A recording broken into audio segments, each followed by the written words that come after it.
Welcome to Virtual Real Estate. I'm your host, Kevin Jackson. And today's topic, we're talking about the pros and cons of virtual real estate. Let's start with the pros, okay? The first pro is money, money, money. You will make money. I mean, real estate is something that's been going on forever. People need a place to live. People need a place to sleep. People need a place to change, things like that, So by getting into virtual real estate, you are guaranteed providing a need in the economy. It's not something that is not needed or something that's a flavor of the month. It's something that people need daily to live. Another pro is because by doing virtual real estate, you become an online broker for these properties, for these rentals, condos, houses, however you may say it, or whatever you may have. And you don't need a broker license. You don't need to go to real estate school. You do not need to attend classes. I mean, they would be beneficial for you to better your profession. However, it is no necessary requirement to become an online virtual real estate realtor. Networking. Another great thing is networking. Because of the listing and the quality of my listings, I have been able to network with top tier clients or top 10 clientele and people who I've networked with who've not only bettered my business, but also just like having access to certain people, to certain things, to do certain things. So networking is something that should not be overlooked within Airbnb rentals or virtual real estate, or the term we want to say is STR, short-term rentals. Because when you're short-term renting, these people come in contact with you, and depending on your personality, depending on theirs, if it matches, boom, you have a new connection. Who knows where the opportunities may take you. Another pro. Access to multiple homes, access to multiple properties. One thing we all need is somewhere to live, somewhere to sleep, somewhere to bathe. By doing short-term rentals, you have tons of options. Of course, you start with one and then you grow. But by having these options, you have many places to stay.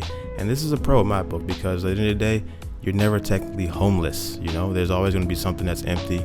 And if not, that's even better, because then you're making a profit or money to rent something else to stay at for the night or for the day, or however long you may not have anything available.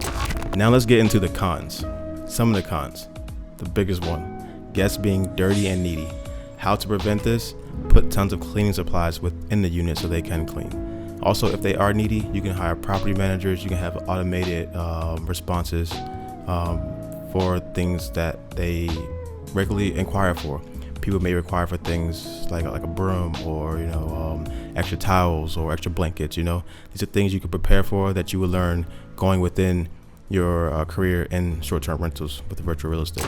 Another con, owners getting jealous or selling the property. Sometimes you may have a great property and the owner may whoa, this person's doing it, why can't I? Or they may think, hey, I'm not making a lot of money, even though you are, but I'm trying to sell my property. Things happen. We have COVID, other things going on in the economy where people need cash right now. So some may sell their property.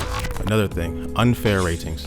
You can be over the top, one of the best concierges, hosts, and there's no way you can satisfy everybody. Sometimes it's going to happen where you don't feel like you've done anything, but the client is not here to please you. The client wants to be pleased, and sometimes you can please them, but you get the unfair review. Sometimes you can talk to Airbnb or talk to VRBO or whoever your platform is, and they may take it down, but about 90% of the time, they do not take those ratings down. So that's a big con, and these things you need to become a super host, So one bad rating could take you down. Another con is you won't get bookings right away. As soon as you put your listings up, I mean, I don't say lucky, if it's a demand for it, your rental will get booked right away. However, do not bank on that. I would say at least bank for at least 2 to 3 months out with no bookings, so you're prepared, because nothing worse than starting a short-term rental and then you don't have renters, and then you don't have the rent money. You can get evicted and you lose not only your deposit, your rent, your furniture. There's a lot of things you could lose with that. So make sure you have at least 2-3 months of rent out in front before getting a new short-term rental. And that is episode 2 for virtual real estate. I'm your host, Kevin Jackson. Click the link below, subscribe, like, and follow.